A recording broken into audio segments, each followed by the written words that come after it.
Welcome to the Asset Management Mastery Podcast. Your hosts, Gary Lipsky and Kyle Mitchell, have more than 50 years of combined experience in operations and management and more than 25 years of real estate investing experience. This show focuses on educating syndicators and apartment owners on how to build systems and manage their properties more efficiently to become a best-in-class operator. 100% straight talk. Let's jump in.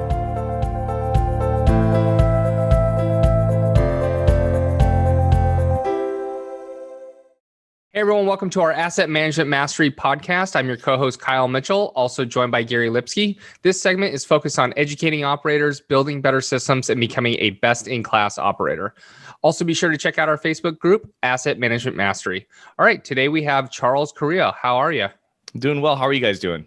We're doing great. Thanks for being on the show. And if you could start by telling listeners a little bit more about yourself and what you currently do.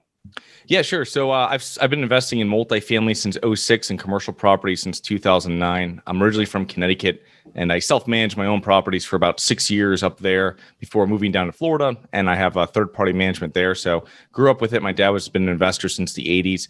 So grew up in the business. I like it. I started buying better properties than what my dad bought. He bought a lot of D-class stuff. So I learned that lesson, or he taught me that lesson. Thank God I didn't have to learn it myself. And just made sure that buying C plus and above. And now what we do is we focus on syndication in mainly the Southeast. Most of our assets are in Florida. Thanks for coming on board today, Charles. I know you work with a lot of international investors, and we haven't used that avenue yet. And I'm curious, how do you build your database of working with international investors? So I have a podcast called Global Investors Podcast that Gary, you've been on, and it really just there's a lot of U.S. Only investors on there, and then there's also I bring on a lot of professionals that have worked with foreign investors, and it's a pretty straightforward process. When you're doing a syndication with past investors, it's just going to be, I always say, like another 15 or 20% worth of stuff, and that's really where.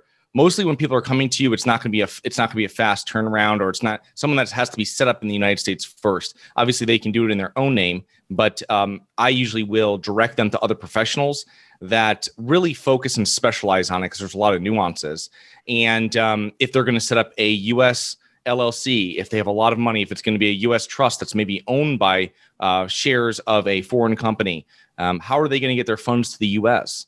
And making sure that as a syndicator, when we're receiving money into our attorney's escrow account or into our title company's escrow account, that money is coming from a U.S. bank account. So none of us general partners are on the hook for any of that KYC, know your customer, that really we can't efficiently do. It's something that if they have an account with Wells Fargo has teams of people that check these people out beforehand, and that makes it easier for us. So if anything ever happened, it's, hey, we got the money from Bank of America account and all this kind of stuff. And there's going to be other people down the line that are going to be on the hook more than we are.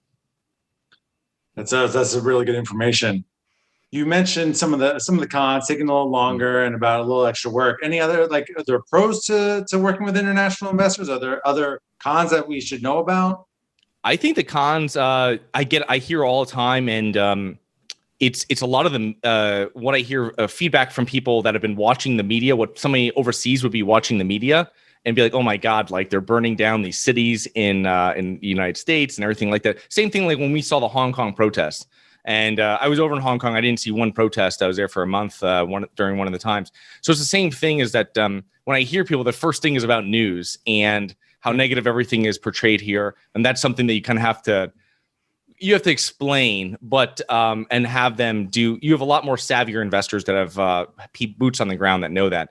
The other thing too is with taxes, that's going to be something else. Well, obviously they have to worry about their own taxes. You're just sending a K1 out. Hopefully they'll have like a US LLC somewhere, but it's going to be on the withholding that the GP is going to have to do with their funds. And it's just a couple more steps. It's just making sure that your accountant that's generating your K1s knows what they're doing and can file the withholding so that we're all in compliance with the U.S. government. Because obviously the U.S. government doesn't mind about foreign investors.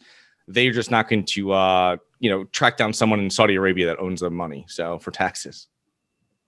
So is that the 15% that you have to put aside for them out of their proceedings, or how does that work? Yeah, the accountant will put aside our accountant will put it aside for them, and it differs per deal. But it's going to be put in withholding, and then they'll get that back, whatever that percentage is that's set aside. They'll get that back at when they file their taxes, like a U.S. person with a W-2 would get their money back after they file their taxes in 2021 for 2020's taxes. It would be something similar. So they're not getting all their money up front like we would in the U.S. People are going to have their money, and that doesn't really matter if they're getting their returns in November. But right now, if you're getting your quarter one, that kind of stinks. But it's one of the things. The other thing, too, another pro, like you were asking about before, is that with international investors, I find a lot, too, that it's not always the return. Like you're dealing with a lot of more sophisticated credit investors here in the United States, and they'll say, well, I was going to get 18% IRR over here, 21 here. And it's nothing like that. It's much more security. It's consistent cash flow. I've been speaking to family offices that are looking to put money in the United States, and they were just saying, we have $2.5 million and we're looking for a 7% return.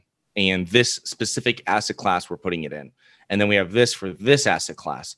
And that might be across the board for family offices, but I've also, when speaking to like in Hong Kong or different investors, and they'd be, it's always, they're not really, they'll be happy with a high single digit return. Whereas the United States, they might be looking for twice that, because if they're out at the conferences and everybody sends you an email and tell them they just sold something and it was like 4 times their money or something crazy, and they want to get that again. And that's just, it's a little different. They're looking more for security of capital. They're looking to kind of spread it over. And it's really like protecting of their investment is number one, which should be for anybody, but and then just having an investment that's going to exceed, or return that's going to exceed inflation. That's really interesting. And so obviously, once they've set up their own account, the legal side is basically done. But any other things from the legal aspect that other syndicators should know about taking investor money? It's just a longer process. If I speak to someone now, even if they start working on their like ITIN, their international tax ID, so they can get their employer identification number for the LLC and the whole thing, it's just, they have to go through a professional, make sure you're always just sending them to professionals. And at the end of this, anybody has any questions, if they're a GP and they have questions about, just send me an email and I'll send you over like a book we have with people in there. And, but the thing though, is that it's, when they're doing it, just make sure that you're covered, and then they're not going to be investing into something you're getting under LOI right now, right? That's going to be something that's 6 months down the road. So, which with most new investors, I probably would think that they're going to build a relationship with who they're investing with, or should. So it's not really a huge problem. It's just that they know that. And I have expats too that invest back in the United States, and they usually will have a company that they keep, which makes it very straightforward. And then they're not on the debt. So that's something that makes it very clean, and they can be anywhere if they have that U.S. corporation. But those are the main things that I would look out for, and just make sure you're putting them with very good legal, and make sure that your accountant that's handling all of your K1 generations and all your payouts for distributions for your syndication knows what they're doing and has worked with some type of international investor before. So, any horror stories you have working with foreign capital? Not really. It's just I wouldn't say horror stories. I've had I've had people pull back during the eviction moratorium. Has been something in the United States, because a lot of other countries don't have this. So it's something that I had some investors in Hong Kong, and not that they had given me kind of a firm, soft commitment, but they were very interested in investing. And when we saw that this eviction moratorium is not going away, and it probably won't be going away until next year or the year after, federally, it's something that people are now a little bit more hesitant. And now there's other places that are emerging, for instance, in like Southeast Asia. These are places where they're putting their money, and they feel it's actually safer, and they have more control over their capital than parts of the United States with what's happening. So that's something that wasn't an issue 2 years ago when we were doing deals. And it is now an issue, or now another hurdle, I guess.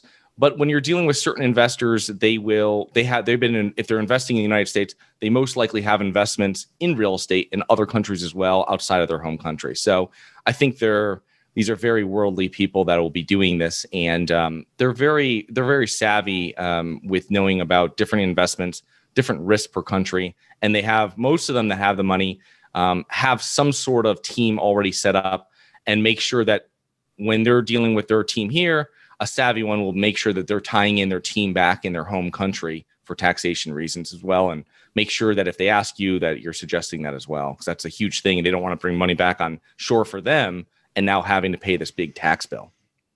Yeah, a ton of great information. I'm going to pass it over to Kyle to bring us home. All right, Charles, what is your asset management superpower?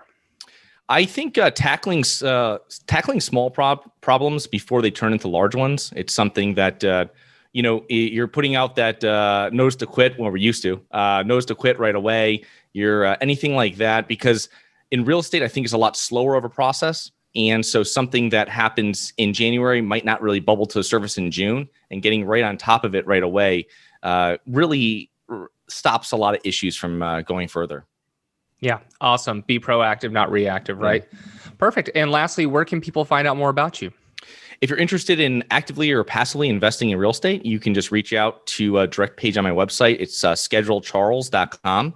And it's right on my personal page, and set up a 30-minute call and we can talk about it. And if you're a general partner or anything like that, interested about international investors, drop a message over there and I'll get right back to you. Excellent. Well, thank you, Charles, for being on the show. To all our listeners out there, thank you for tuning in. If you like this episode, please head over to iTunes and Stitcher and give us a like, subscribe, and review so we can continue to grow the podcast. And we'll talk to y'all next week. Thanks for listening. If you enjoyed the show, please go to iTunes and leave a rating and written review to help us grow and reach more listeners. You can also go to the Asset Management Mastery Group on Facebook so you can reach Kyle and Gary and ask your questions that you want them to answer on the show. Subscribe too so you can get the latest episodes. Lastly, to stay updated, go to assetmanagementmastery.com and sign up for the newsletter. If you're interested in partnering with Gary and Kyle, sign up on the contact page so you can talk to them directly. Thanks again for joining us. Be sure to tune in again next week for another episode.